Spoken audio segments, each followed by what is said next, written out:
So here we go. So the recording's in progress. Anyway, I'm going to welcome you, Junior and Penny. Thank you so much, Penny. You've got a 100% consistency record so far.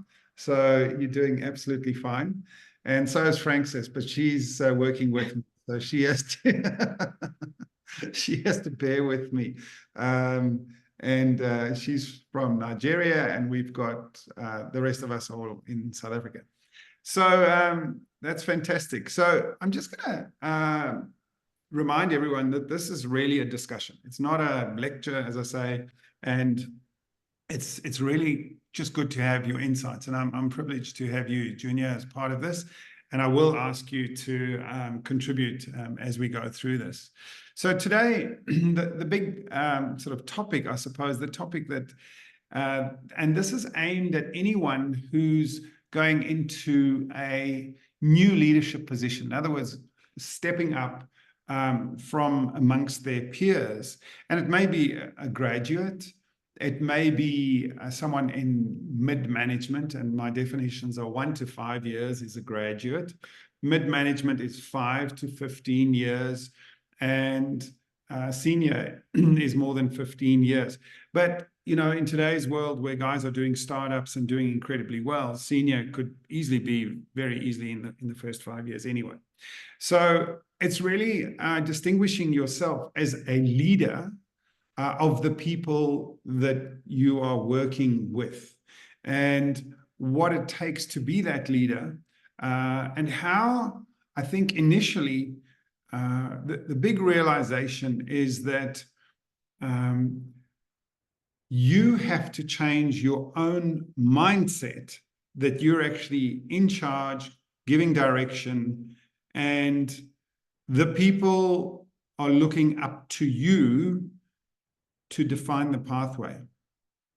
And I think in my experience, there were 1 or 2 occasions where I actually was put into a position of leadership, and I didn't quite realize what was required and how I was to go about this. Because ultimately, the buck stops with you.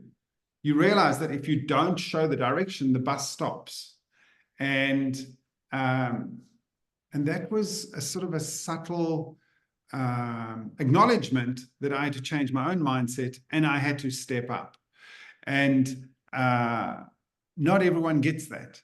So I'm going to throw my first question at you, Penny, because you've got your mic off. When was the first time that you realized that people were accountable to you for your encouragement and your direction? I'll give that to you, and that's a question coming to you, Junior, straight up, you know, that you can follow on from Penny.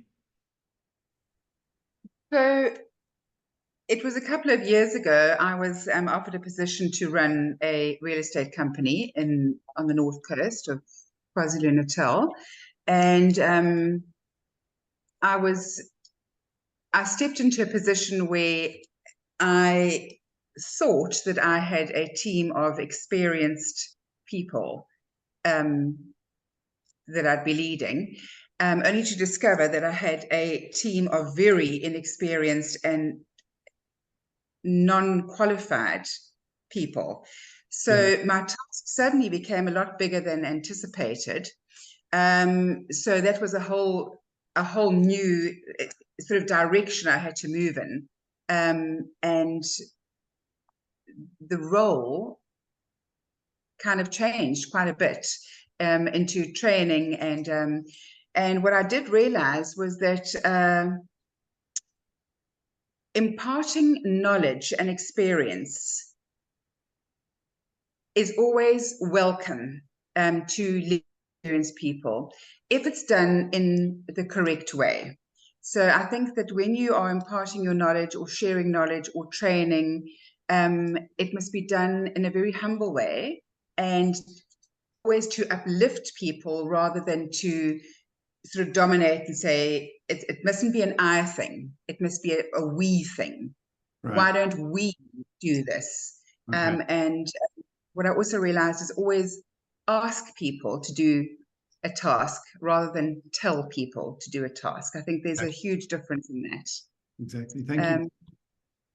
Sure. Yeah, no, thank you, Pin. Those are good insights. Now, Junior, I think I'm going to rephrase my question a little bit to you, and that is, what do people go through sort of mentally or psychologically when sort of leadership is thrust upon them? How do they change gears to see themselves differently? Look, my way that I entered into like leadership management is in the mining industry. I came in what they called a learner official training scheme. So you were already told from day one that you started studying, you're going to be some form of leadership. Right. And that sets a whole different dynamic to like anybody else would have gone through, because other people don't go in there with a set, I'm going to be a leader, or I'm going to have a leadership position. My role was specifically designed to go into a leadership role eventually somewhere, and much faster than later. Now, doesn't matter the fact that you've been trained to do that, working up to that position, until you actually got to now make that decision about what needs to be done, or understand who's not doing what, who's opposing what's supposed to get done, it actually doesn't hit home. Right. Because most of the time is when we're dealing with an organization is there's already a system, there's already a set structure. Right. There's already something that's rolling. The only time that you actually interfere is when that system or something doesn't work. And then all of a sudden it's forced on you now to make a decision to change something around. So it is a bit from my context, that initial exposure to that became different, because we were just following sets of instructions. We were redirecting instructions and then just localizing it for context because of how the system works. Now, I think in Penny's case is a total different system because, like she said, you're working unstructured. You don't necessarily have people who've all been trained up. In my case, everybody is highly structured, highly trained up, highly specifically skilled for a specific job. That's right. And that changes completely your perception of how you do and how you can do things. And then also, but the problem is because you're then coming into teams where people have been doing things for 20, 30 years, and they know they've got a limitation, they're not going to be promoted anywhere. They're going to stay stuck in that run. So if you're a driller, as we call them in the old language, in Vanagalon things, a machine boy, that's what you're going to do for 20, 30 years. Now, these people will never recognize their ability to actually have, but they have a cognitive ability. They were systematically turned into machines to drill a hole in a certain way and to do certain things in certain sequences. They weren't expected to think. Mm. So this cast a whole different dynamic onto it. I think it's only once I rose into the second or third level of management that all of a sudden you had this choice of, now I can actually make a decision and shit. Sorry to put it that way, but then you actually shit yourself because you were following a system up to then. And now all of a sudden you have to make a decision, and that accountability for what's a negative output, you can't blame it back onto the system. You can't blame it back to somebody's training, whatever. It actually comes back to your decision. Yeah. So now, that actually, if I can interrupt, the shift there is from operational to strategic thinking. Am I right? Yeah. Yeah. I think that is the biggest thing that people aren't aware of, because in a strict command and control system, you're actually never thinking that you're actually thinking strategically or have to think strategically. You're never actually prepared what strategy is. Yes, you do plan for variation and things like that, but you're still confined within the system and the limitations of the system. Yeah. So nothing prepares you for that strategy part of it, and thinking really, yes, you plan, because what you do, you sequentially plan out work on an established process, but you're actually never thinking strategically. Because if you consider some of these mines that I worked on, I was in control of 1,000 people, but I'm one of 12 guys because there's 12, 16,000 people in that mine site. Yeah. Okay. So you still, it's a bit of a different dynamic, but we're talking to us. Only once I left there and went into project work where the strategy comes in, and then it becomes an issue, and again, of imposter syndrome. Yeah. Can I really do it? You see, and that's where it gets a bit hairy at times. But until you actually start understanding that people are not there to be told how to do a job, but they're actually there, it's synergizing the jobs. And that's more of a thing. Okay, let me move on to the next one, because that probably defines where we're going now. As we have done in the last couple of presentations or discussions, we've chosen one topic perhaps out of the slide and drill down quite deeply into it. So the transition is, and this is the one that if we're speaking to younger leaders or more junior leaders, or entry-level leaders. My question there is around, and I'll come back to you, Penny, because I'm sure we'll keep going in circles like this. And Francis, I want you to put your hand up too. I'm going to ask you one or two questions as well.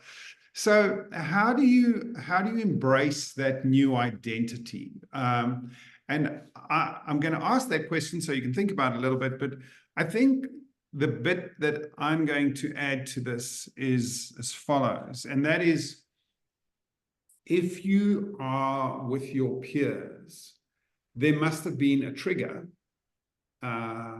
for the organization or your leaders to recognize you as a potentially new leader. There must have been something that caught their eye or their attention or your performance to be promoted. And it's really, in sports terms, it may be a little bit easier to define, let me say. So, you know, I was a tennis pro many years ago, pro coach, but I did play a lot of really good tennis. And it was the actions that we took when we were playing the sport to get better and better and better. And when you achieved certain wins, and were consistent in your wins, you were recognized for your wins, and you know, on the basis of that, you got chosen for better teams, and you got chosen to be the captains of the teams, or whatever the case may be. So those are the triggers. But in business, if you're performing really well, it doesn't necessarily translate into the fact that you're going to be a good leader. And that's sort of the dichotomy. That's the bit that I think it would be useful to help describe how, say, a graduate, they've just been promoted. How do they have to position themselves? Is it the way they speak, the way they hold themselves, their habits, how they present themselves, how they dress, how they behave, how they engage people? Is it a combination of all those things? So coming back to, how do you embrace your new identity? Shall I start with you again, Penny? Sure. It's pick on pen day today. So when we use the word leader, I often think of it like this, and I say a leader shouldn't be in front.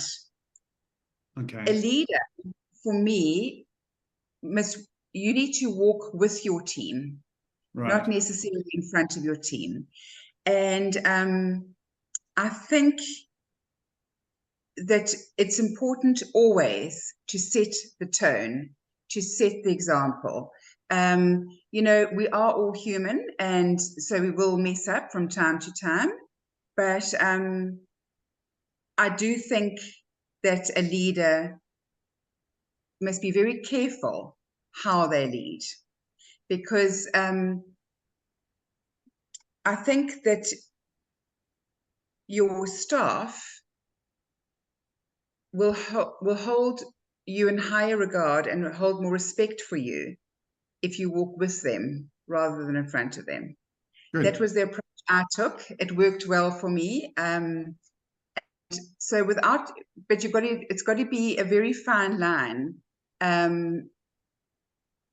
that you don't become their friend. You've got to keep it. It's a very, very fine line that you've got to walk. So, Frank, I don't. I'm coming to I don't. you, Penny. Yes, sir. No, not at all.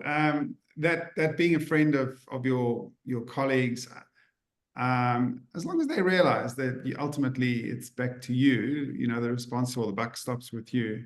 I think there are going to be decisions that are uncomfortable for them, and those are the ones that are the difficult ones you have to take and to transmit or convey to them. Francis, what do you think? You, in your early career, I'm going to ask you a question, if you can unmute yourself, about embracing your new identity as a leader. Well, for me, I would say that embracing your new identity as a leader does not really mean, totally forgetting who you are, but it's just like an improvement on who you are and, stepping into your leadership role. And so you also want to bear in mind that you're still going to be working with the same set of people who you have been in a team with, and you want to maintain that relationship, but still, being able to set like your clear easy boundaries or expectations to make your colleagues understand that, yes, we worked in a team together, but now there is this dynamic where like you might have to, I might have to expect certain things from you and you would have to deliver on them. Yeah. So it's just a build up, right? Because I feel like before anybody is able to get to that leadership, step into a leadership position, the person already had those traits in them. And so you would just be building up on what it is that you already have and just ensuring that you're able to set clear expectations. Good. Yeah, no, thank you. I appreciate that. You've covered quite a few of the points and that especially around expectations, I think that's very clear. Now, Junior, I'm going to ask you a question. This is a bit more tricky, and that is, what happens if you've got, friends, colleagues, teammates, but you actually have a rival amongst your peers, and you've been selected ahead of them? You've got a rival amongst your peers. What happens then when you transition to a new leadership position and you've got a rival in your team? It's not so much on us. The problem lies with the people that promote you and what their motivation explanation is, why they promoted you. That's quite important. But if you get promoted above another person, it is obviously because there is a distinct set of activities that you've done which just naturally stood out to them. Yeah. And yes, there is the competition always that people think. And that's been our biggest fight that we've been working with now, is to the whole conceptual thing about what a leader is and what managers is and whatever. It's all intertwined. We started with boss, when we went to manager, went to leader. We're still dealing with the same thing. It's just people don't understand what they're dealing with, so they started giving it new names, new descriptions, but we're still dealing with the same thing, the same concept. Right. But dealing with a rival becomes a different issue, because what actually sets you apart is the fact that you are able to do certain things or perceive certain things much faster than they can. But it's also a smoothing way in how we incorporate their inputs into something. And then it just simply comes down to a moment where you just have to put your foot down and say, hey, guy, we are here doing the same thing, but if you persist in doing this thing, I'm maybe going to turn into an ass and you're not going to like it. But it will be an induced event. It will not be that it's necessary how I prefer to do things. I'll prefer you to work with and do something with me. But if you persistently go out looking for trouble, it becomes so blatant that actually I've had a situation where I didn't have to do anything about it. Somebody else did something about it. Because we just persistently kept a level head at it, and then it doesn't matter what we do, is they actually become in a way toxic, Yeah. And the less it appears that you are being affected by them, the more toxic their behavior becomes, and they actually work themselves out eventually. Yeah. Yes, you may have certain people who are feeling challenged by you because you are moving upward, and they may also add to that toxicity. But it's just something. It's a case by case issue that you just have to handle. It is. The problem is if you are not suited for that role, or you're already running near you on that point of going through Peter principles, where you basically at a point, a breaking point of going incompetent, then it becomes much more difficult. Then it actually can turn into a rivalry effect. Yeah. Now, that is important that we can visualize that, and that's something that we can actually visualize. If you put two people next to each other and you have the right data, like we can provide, you immediately will see what's the difference. And if they are on par, you may actually more find that they're more willing to collaborate. But the problem is when they're not quite on par in terms of that potential, that's where you're going to have a frictional issue arise. And usually what's going to happen, the lesser able person's got to feel offended. They tend to have a more greater belief, if I can put it in poor English, but a greater belief of their potential to be a leader, to be better than another person, despite them having a lesser capability. And that's a phenomena we were stunned with when we started realizing what it is and what's causing it. But it's there. But if you don't have that preset data up front, it's very difficult. And you can actually damage them, that new developing leader, because you're insufficiently supporting them and not understanding what that dynamics is between them. Yeah. Well, thank you for those insights. And that sort of, brought me to the final point there about seeking support, and not necessarily just seeking support from your team, but from your leaders on how to navigate this sort of uncertain ground. I mean, ultimately, where I've been in a situation like this, I've always found that it's best to focus on the win-win-win. And the third win is just to ensure that you can point out that ultimately the organization is, you're serving the goals and the vision of the organization, and you're encouraging those two parties to actually serve the greater good. So you're looking for a win-win-win. I'll carry on to the next slide. Thank you guys for that insights. Look, we discussed this slide last week in great detail. So I'm actually going to flick through this one because we, as I say, we did discuss this one in detail. And Junior, I'll get you to get your teeth in to one of the next ones. And I think that one of the greatest guidelines for leaders, especially when they're going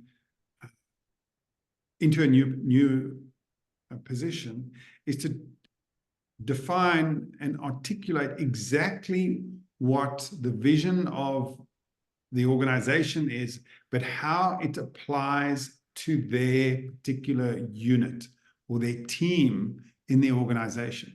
And what I always felt was, if I can understand what the vision is for the organization as a whole, and how that cascades like a waterfall to where I am in the organization, and that my team can fully understand how their work in the organization contributes towards the greater good of the organization. If everyone can understand that and understands that fluently and can articulate it fluently, then you're basically getting people on to the same page, to use that old cliche. So I know that your experience, Junior, has been largely in mining, but in your recent experience with the work that you're doing, how does the organization, or what references do you use with hiring people to the vision of the organization? How do you connect the dots between who you're hiring and the greater vision of the organization? And how do you get that match to work properly? It might be a bit of a vague question, but perhaps if you can. Well, the first thing is what we got to do is, I think the greatest problem that we have today is that we take where somebody's coming from and we try and translate where they're coming from and project into what we are doing, where we are. This is one of the for me, one of the biggest misconceptions we can have is because your environment, what you're doing and how you're doing it, very seldom has any direct relationship. You may have a similar, how can I say it, industry, you may have a similar position, but how you do things and where they come from, how they do things just doesn't correlate. So they're trying to project themselves into you, and you trying to project what they did and see how they will fit in. And that's where the big issue starts, is if how they will fit in, or if they will fit in. How do I fit in with your vision? Vision, I've had actually a nightmare affair with vision and missions and things like that, because traditionally it is structured in such a way, or done in such a way, at such a level where it very seldom makes sense to the people in the bottom. It doesn't translate directly into what they're doing. It's very difficult to encapsulate and to describe what they're doing. For instance, Anglo-American, they had a vision how to change certain things. By the time it hit us in the ground, the CEO had changed already and gone, and they're still trying to, and the new CEO was coming in and they're changing the vision again. How are we going to go about it? Yeah. So this is a very, very, very, how can I say it, a very difficult one to actually talk about. But the thing is, how to see that person they're going to come in. We got to go back to the talent issue, actually, to be quite honest with you, because the rest of it turns into mush, if I can put it that way. It's if a person has the ability to adapt to the complexity that you're dealing with. Can they adapt? Can they visualize? Can they actually conceptualize? What are their interests that they have, and what was the driving mechanism that brought them across? And that's what's quite important. So you got to get that correlation. It's going off the actual job descriptions, going off the actual job ad that you had given them, bringing them in. There is a different level that you need to go to. And the way to explore it, and that's what we've been trying to do, is to actually go back into where they are currently, what they're doing, explore how they're experiencing that space. And then how do you translate to change that experience for them if it's not a good experience? Because most people leave because it's not a good experience. They don't leave just for love of leaving. There is always a motivating driver, and there's a perception of what you're going to offer them. And that's part where the vision and how you approach the things are. That something may attract them, but there's something better. And I think that is finding the synergy between those 2 points, and then getting some authenticity into those conversations. But the thing is, to do that, if you're the person taking them on, you got to be really switched on to what you're experiencing yourself and what the reality conception is, what's happening on the ground. And that's unfortunately where a lot of people miss out. That's why you have a lot of people leave at 9 months. Then you have really good, talented people coming in. If you start looking at LinkedIn and a place like that and on CVs, 15, 18 months they leave, because up to 12 months, they're very optimistic we're going to change things. Up to 13, 14 months, they start getting doubts. And then here from 15, 18 months, realization hit home, they're not going to change. So that vision they were fed and what they bought into is not correlating. And this is where we go back and we talk about Conway's Law.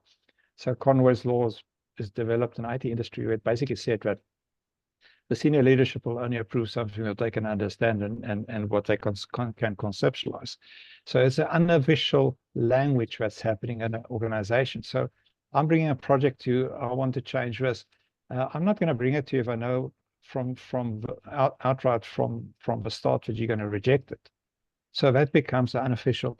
What is allowed is going to be limited to what those people on top can do. And I think that's where the problem comes between vision and reality, is that what is visualized in broadcast and what the actual communication is happening at bottom. If Yeah. those don't join up, it starts causing a distortion, and that's a problem that we've had in a lot of instances. I don't know if I've gone a little bit sideways here, but No, not at all. I'm very interested in that, and I think that sort of brings me to the next question, and that is to Penny. So, how often, Penny, does your CEO, your boss, your big boss, your owner or your CEO of your organization actually chat to your salespeople? And I don't want to, they're the junior most people in the organization, although some of them have been there for many years, like yourself, I suppose. And when I say junior, I mean the people that are at the coalface. How often do you get the opportunity to hear the aspirations of your leadership? So obviously that now would vary from company to company. Currently, our CEO, the junior staff have absolutely no communication with him. Very, very, very. In fact, probably not ever. But obviously, it's a big corporate company, so it's kind of the pecking order, really. So you've kind of got to go through the ranks. So the junior staff won't have any communication. At what level would people start to have communication with senior management or leadership? So again, it would vary from your smaller companies to your corporate companies.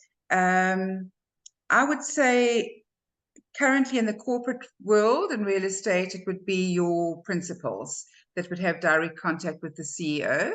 In the smaller companies, it would be at a managerial position where there's constant feedback. And also with the smaller companies, I think that which I found was... So how big would a smaller company be, just by your definition? So again, depending on areas, so there's so many variations here, but depending on areas, so what would be seen as a really active company here on the KZN North Coast, for example, would be a team of about 15 really strong agents, led by a manager, and then the principal and CEO above that. So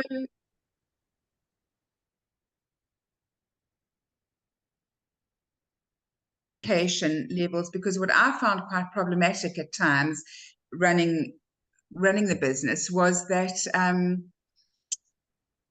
often instead of an agent, when the CEO becomes too available to the junior staff, the path, they will sometimes skip you and go straight to CEO, and then there's breakdown in communication. I understand that. And that can become problematic. That's what I found at times. So I think that following the correct channels is important. Okay, no, that's point taken. Okay, well, look, we're going to keep moving. I'm going to thank you both for your contributions there. And then the next one is about leading through change. I think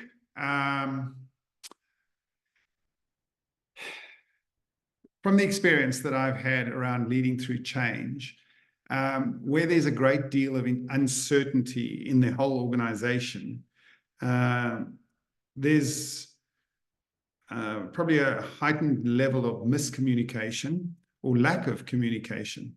And sometimes the manager themselves or the leader is, I think I gave the example previously where not only was the CEO being replaced, but the board chair also changed at the same time.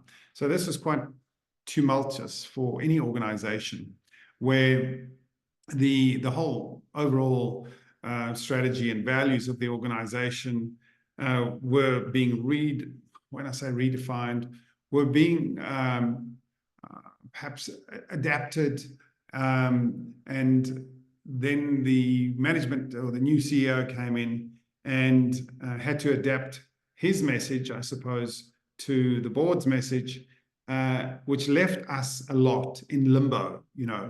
I think I alluded to the fact last time that it actually delayed my project by almost a year, because we were just in the dark. We didn't know the scope of the role that we were going to do. We didn't have the budget to do it. We didn't know, as I say, the parameters of where we were going and what we needed to do. So it caused a lot of uncertainty and disinformation and guesswork.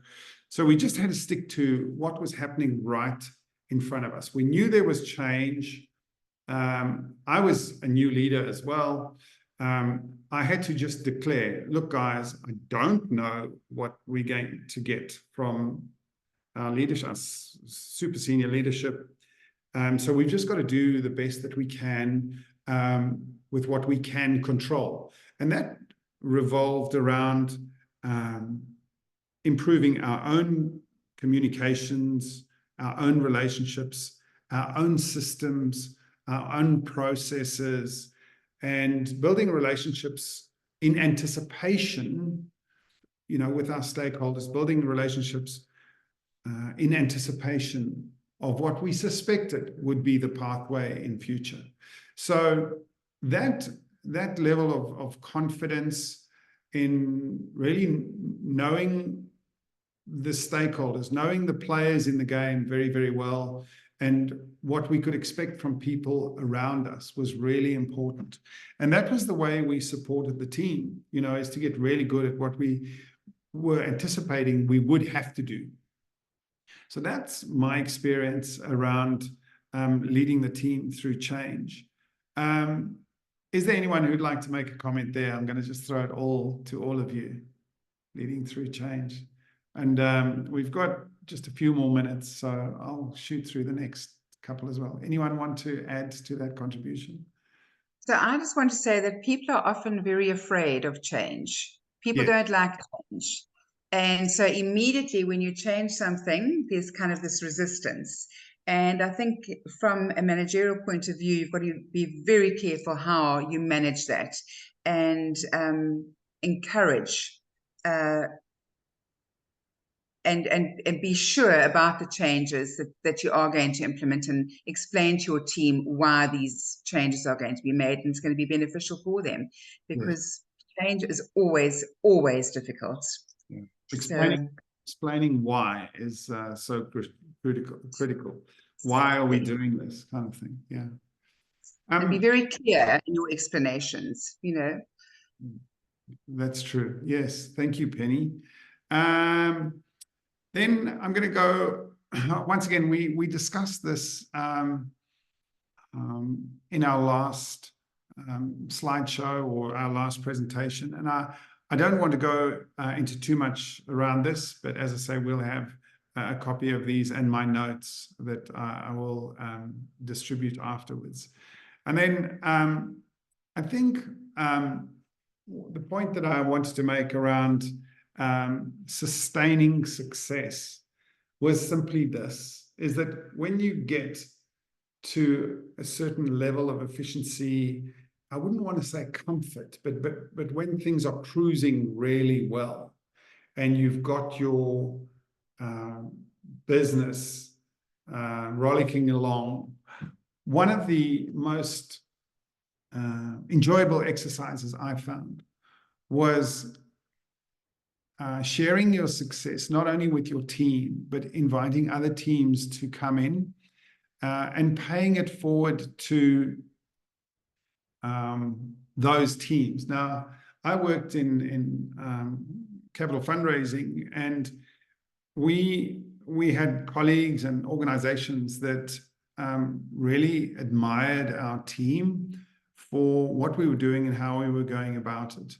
And there was a genuine interest in asking us how we'd achieved what we had achieved.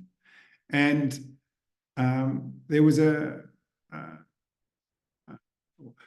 opportunity to share this outside of the organization, but in a forum where we invited a lot of our, I wouldn't call them, they weren't competitors, but they were colleagues in the same business, to share those learnings, to share those skills, because, you know, there's the saying that, you know, when the tide comes in, all boats rise. And it was a question of paying it forward to people who were perhaps a little bit behind you on their journey, to help lift them up too, so that all the businesses in that field were being elevated and their standards were being elevated, and the reputation of that occupation was being elevated.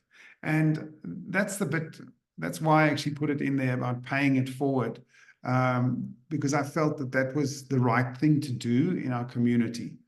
So if there's anything that Junior, you would like to add around any one of those points there, I'd be very receptive to hear that.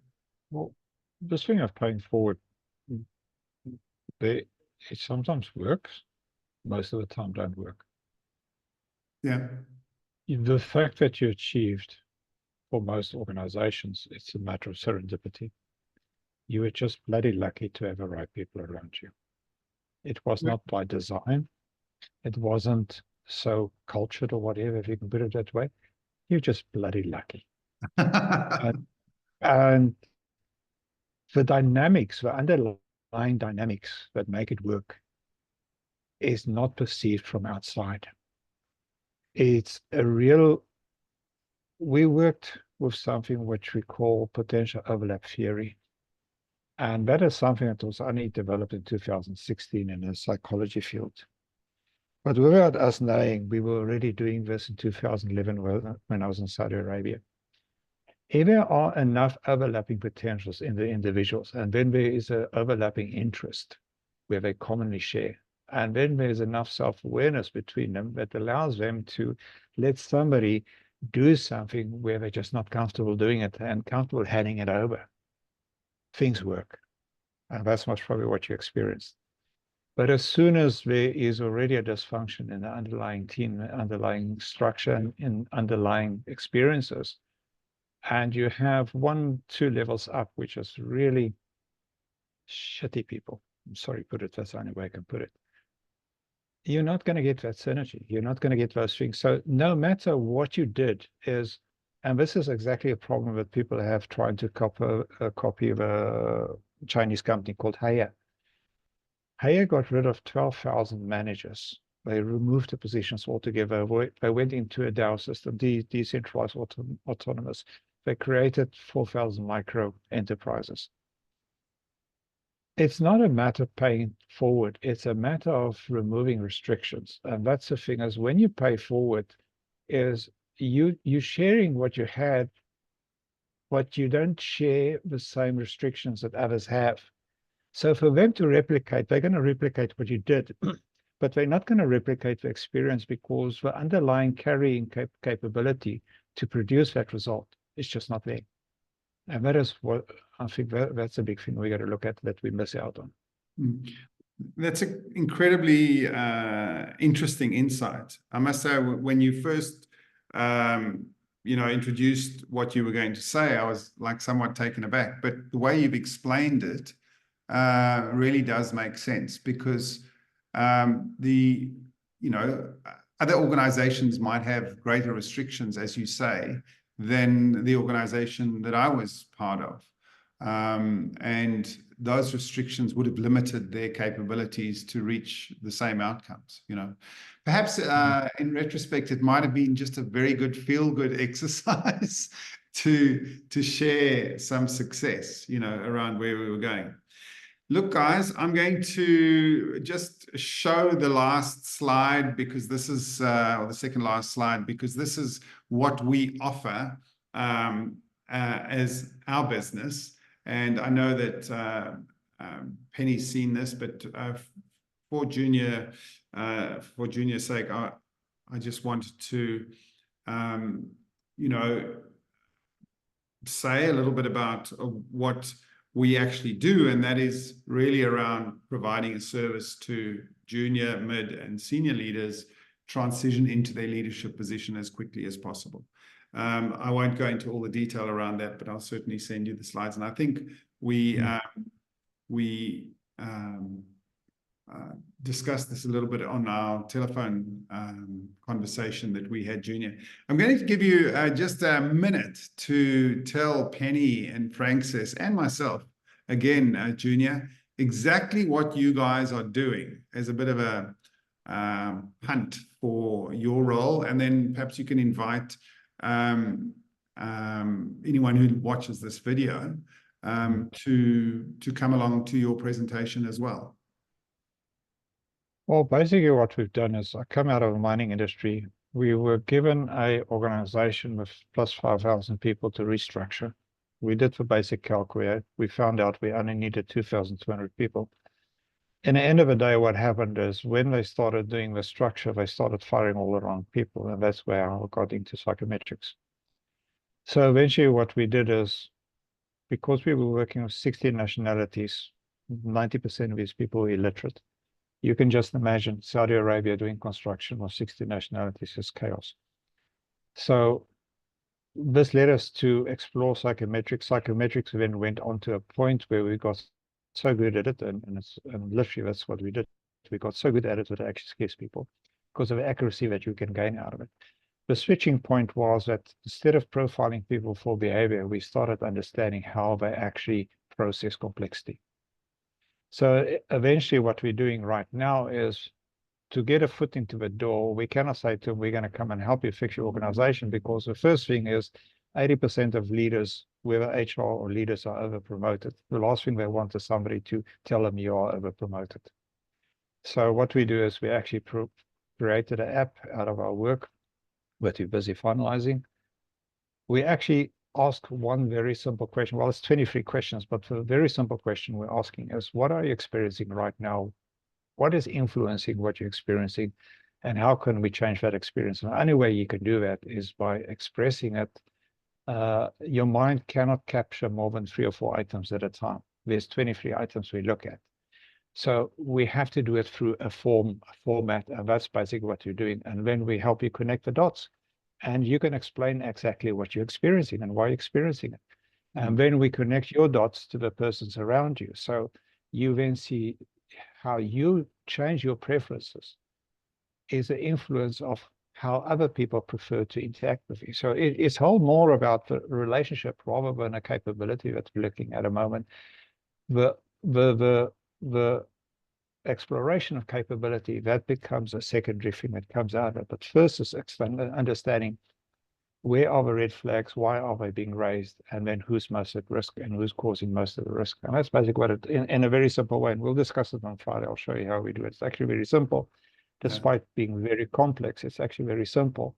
Yeah. And then it is de-risking it by removing the bias and judgment of those people around. It's just to understand that no matter whether you're CEO or I'm the guy watching the garden, we've got experiences, and we got to be able to express those experiences. So then I got to be able to step into your shoes to understand why you're experiencing. Very simple like that. Yeah.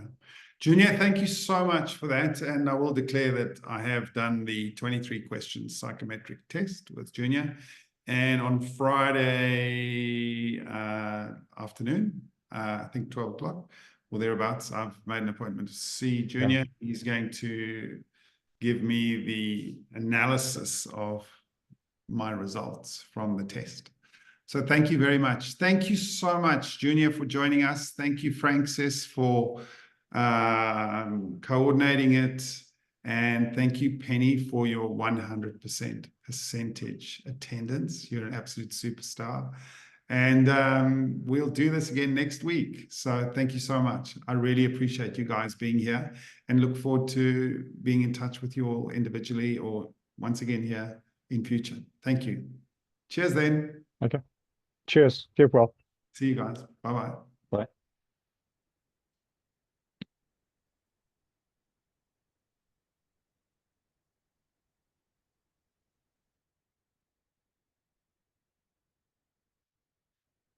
Thank you, Francis. I really appreciate it. All right. Let me just stop recording.